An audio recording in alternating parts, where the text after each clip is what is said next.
Good afternoon, everybody. I have to say that that story about ragu.com, which I think was the first website that I remember visiting, reminds me of another address back in the early days. In 1996, I was with a colleague. I was at DoubleClick in 1996, racing around San Francisco, going from call to call, and I suddenly found that I didn't have the address for our next call. And so, in a panic, I called the office and I said, I don't have the address, for our 3 o'clock, appointment. Can you get that for me? And, the 12-year-old answering the phone at the time said, oh, no problem. I'll be right back to you. I'm going to get you that address. Holding, looking at my watch. And she came back on the phone. She goes, you ready? And I said, yeah. She goes, okay. The address is www.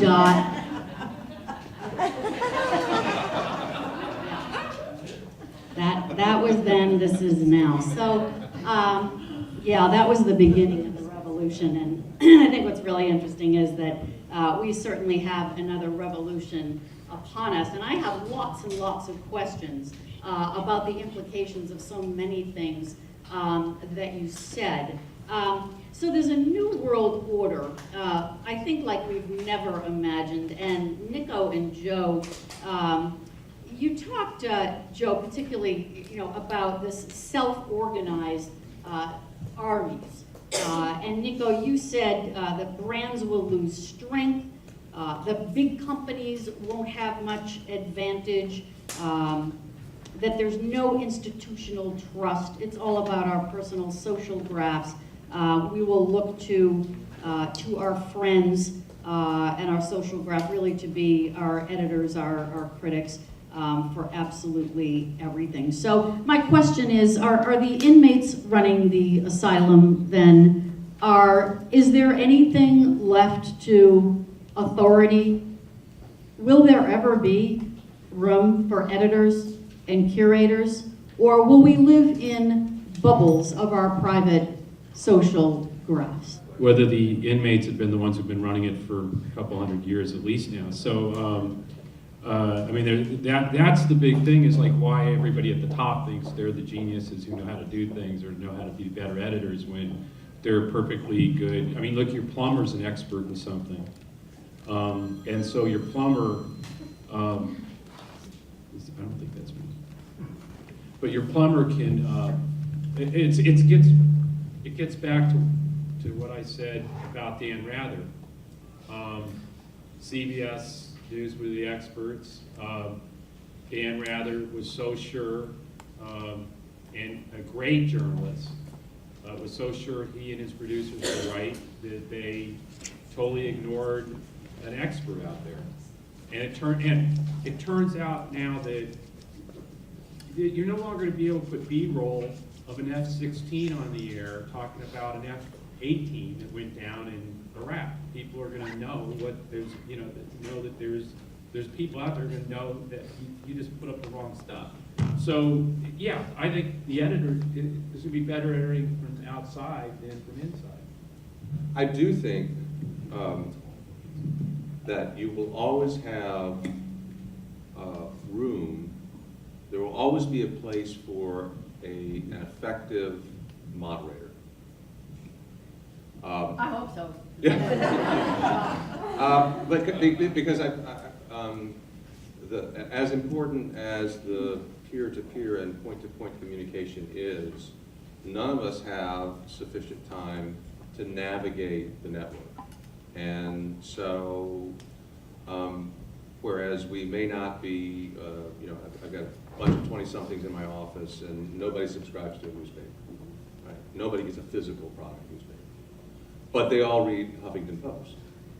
So, Ariana has done a brilliant job in putting together an online property that aggregates content that is interesting and people want to go and read and listen to and be involved in. So I think there will always be room for those people who effectively aggregate interesting content targeted to particular constituencies. But let me challenge that for just a little bit, because it almost sounds like, I mean, Ariana basically has created a new mass product. I don't know where her numbers are now, but I would guess maybe 10 million uniques or something like that, maybe. So that probably qualifies as mass. The question is it really going to be an Ariana who curates and aggregates, or is it going to be someone closer to our social graph? And therefore, I mean, if I were to create my own newspaper, it would just have media and food in it.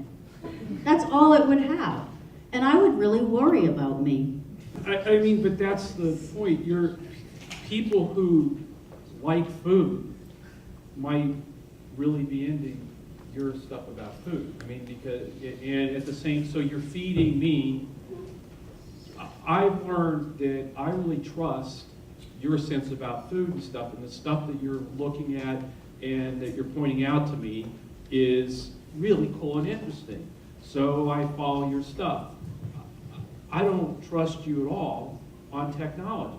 But no. But I love Nick on technology. So now, and I trust him to be sort of, because he's, for whatever reason, goes out every day and looks for the best stuff on that. And Jerry's got the latest stuff on how social media is affecting PR, and I'm really interested in it. And so now I've got 4 or 5 sources that I trust, and I've created my own news feed. And not only that, there's other ways to do it, friend feed and other things out there, but other cool devices right now.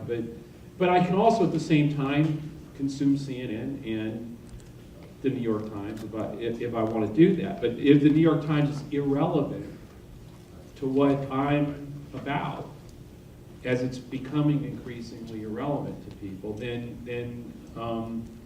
and the mass media tends to be, because they've got to homogenize everything for the whole, to try to reach the broadest group of people, and that means they're not really serving people's needs, and they're falling off the map. In that sense, it does get back also to what Nick was saying about brands. The same thing, that same kind of fragmented, small, little companies that are actually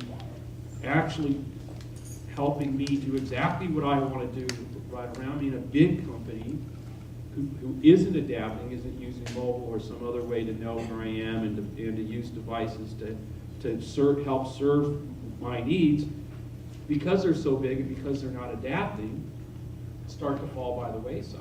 When you break it down categorically, Nico, when you're saying that there is and will continue to be a lack of institutional trust, if you break that down, by category, how would you address the issue of, say, health and finance? And how do you find a good doctor, right?